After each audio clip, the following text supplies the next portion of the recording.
perhaps debated it vehemently. We all have an opinion on this.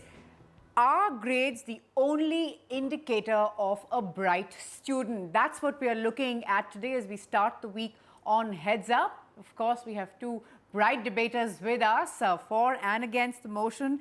Vipul Agarwal from BITS Pilani, who believes, yes, the grades are very key. How else do you tell someone's potential? And Divya Malik, studying design at Pearl Academy here in Delhi, who disagrees. Vipul, why do you believe that grades are all it takes to determine what a person is all about? You have a minute. Yeah, so for me, before we analyze the relationship between good grades and a better career, we have to understand what does a good grade signify.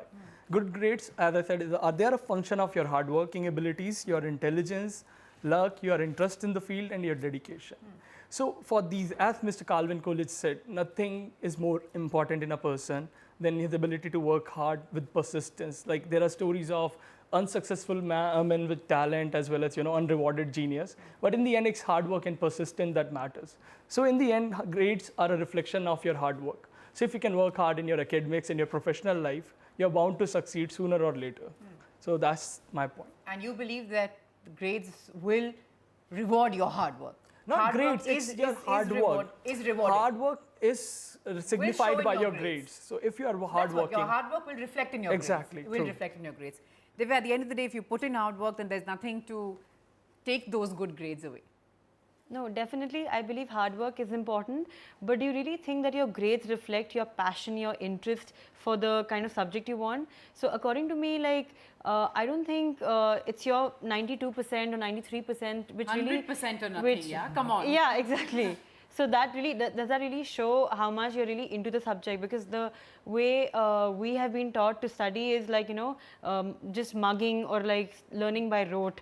I mean, that's just a benchmark to convince your parents or just, make them proud by getting that percentage. But that does not really reflect what you really are inclined towards doing. So I think there are other things which are better indicators of judging your performance. And these days we need that drive and that passion to really get somewhere in our career or make a career. And it's not just your marks that would really get you there. Right. That's very passionately argued. But, all those who would say that those 2 hours or 3 hours of shouldn't determine the rest of your life. What if you're having a bad day or you just have those bad hours? Then why should that determine the rest? That could just take away all the hard work. Respond to that. So it's just one exam, right? But it's not just one exam that you're giving and your whole grade is decided on that. There are a lot of components. So even if you have not... make or break. It could be, but then you have come to such a point that you let it be towards a make or break situation, then there must be some fault with you as well. Like you just can't blame the system for every difficulty in your life. There is a system, true. So if you have the right parameters and right evaluation, grade is just a number, as you say, it's just a number. How you decide that number makes a lot of difference. If I have the right parameters, if I'm using the right quantifiers for that, I would come to a good conclusion. Either it would tell me that I need to improve, or it would reaffirm my it would reaffirm my confidence in my own strength. Right. So at the end, it will help me either progress, or it will tell me I'm on the right track. Right. Divya, respond to that. The grades come with a message for you. There's no, it's there. It's there for you to see and to understand the message. There's no point in blaming the system or blaming the grades, as it were. That's the point that he's making. No, I agree. Of course, your grades are important to get yourself admission into an IIM or an IIT. But see, what if, like when I was watching one of your previous shows and the top recruiters had come and they were saying that, okay, when we go to suppose a very qualified B school, we know that everybody else there is on the same parameter. Everybody is a 90%er or somebody's a 89%er. They're all on the same level. But that's not what they're looking for. They're not looking for the marks. What they want is that presence of mind, that at that moment, the task that you've been given, how well are you going to perform it, and how quick are you going to think? So really, it's not it's how you react at that situation, how you can handle that situation. Beyond the books is the point that Divya is making. Yes. There's so many life skills that are needed to survive in the big bad world out there, and nobody tests you on that. You go. I think the point that you're making, if I've got it right, is that you may have the best marks, for instance, but you may sort of be not ill-equipped to handle life outside. But there's no grades on that. True, street smartness is not a very common trait. I will give you that. But there are a lot of skills, like, when it comes to technical skills, these are very tangible skills that you develop over time. You work hard towards a particular goal. So you are just over here, if I think like when you say like you have to be on the spot, okay, for a marketing job, maybe when you're trying to sell something, you have to be on the spot, but there are a lot of jobs which don't require you to do on the spot thinking. You need to have very tangible skills for that. They come with a lot of hard work, with a lot of practice. When you have a curriculum, and when we're just talking about grading, it's not just academic grading, like, we have grading in your professional life as well. So it's a constant process, it's a constant evaluation that we make. It's like, I won't feel that, if you're going for recruiting, grading actually is just one thing. It's sort of an eliminator. It's sort of a veto. If you don't have it, you most probably won't get your foot in the door. But yeah, if you have them, you would at least have a chance for an interview. At least a chance for interview, be it an institution or be it an organization, they need to look at some parameters to decide what you're all about, to decide how they perceive your skills and your potential. How do they do it if you don't have grades to show? I have a quote here from Bill Gates where he said that I failed in some subjects in an exam, and my friend, he passed in all. Today, he is an engineer at Microsoft, and I own Microsoft. So really, Really, I mean, it's your it's really not about the marks or the passing the exams that will.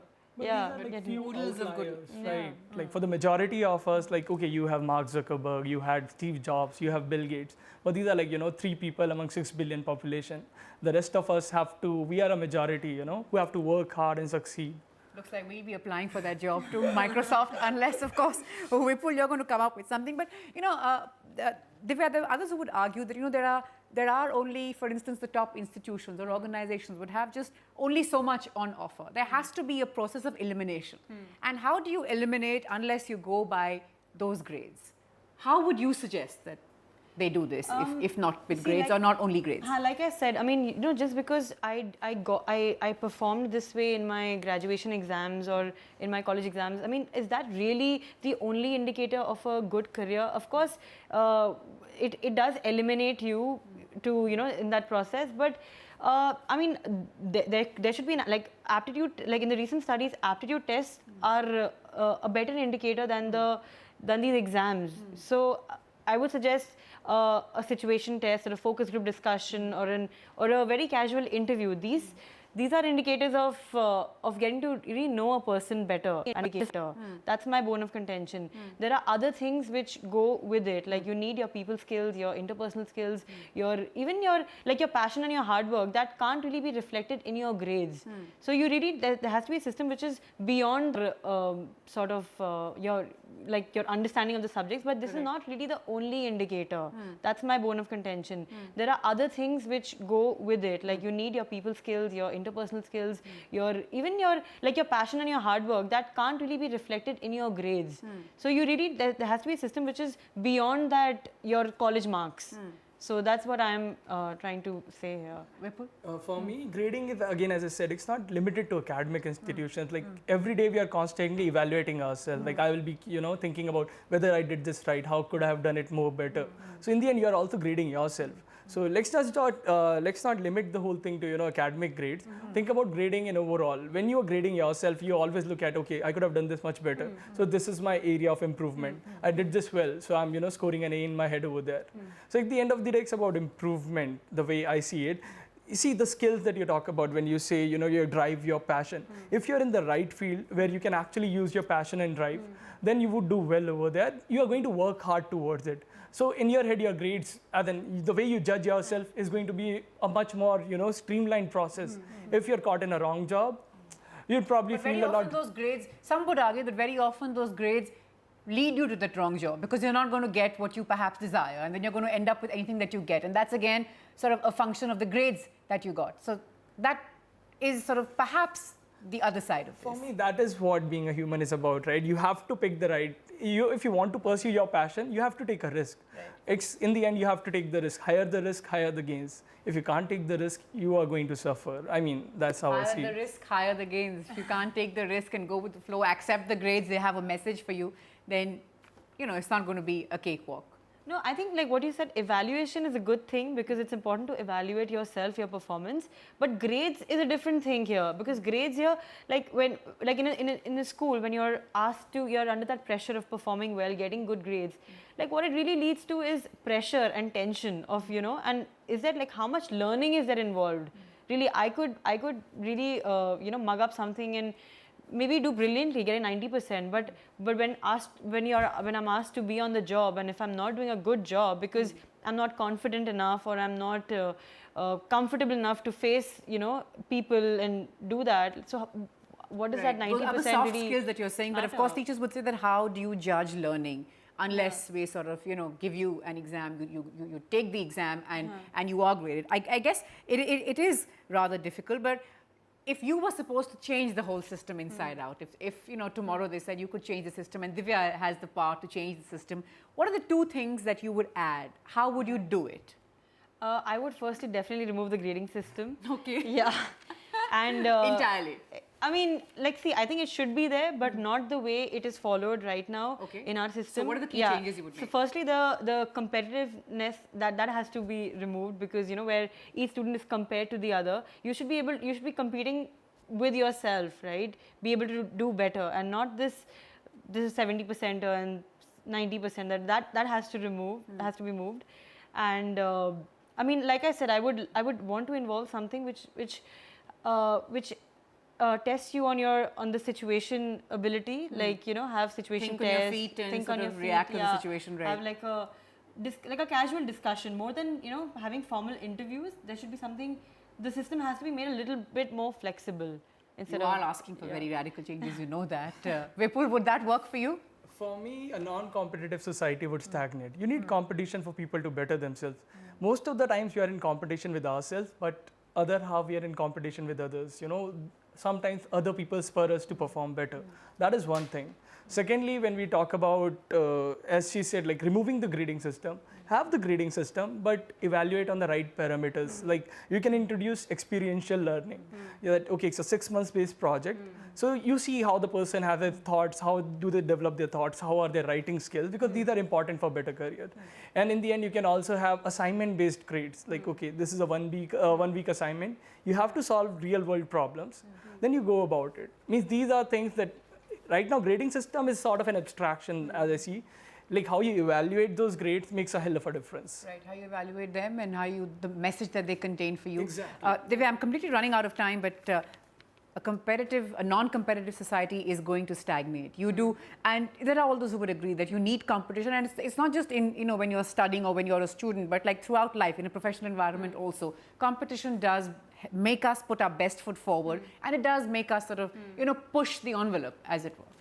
Yeah, but what I meant was in terms of like how in classrooms there is this this sort of comparison happening, you know, where like a 90% is supposed to be good and this percent is not supposed to be good. So if that can be removed, because that really does put one under pressure and, you know, really makes one feel not capable enough to really go out there. So I think experiential learning is a great thing if we are judged on the way we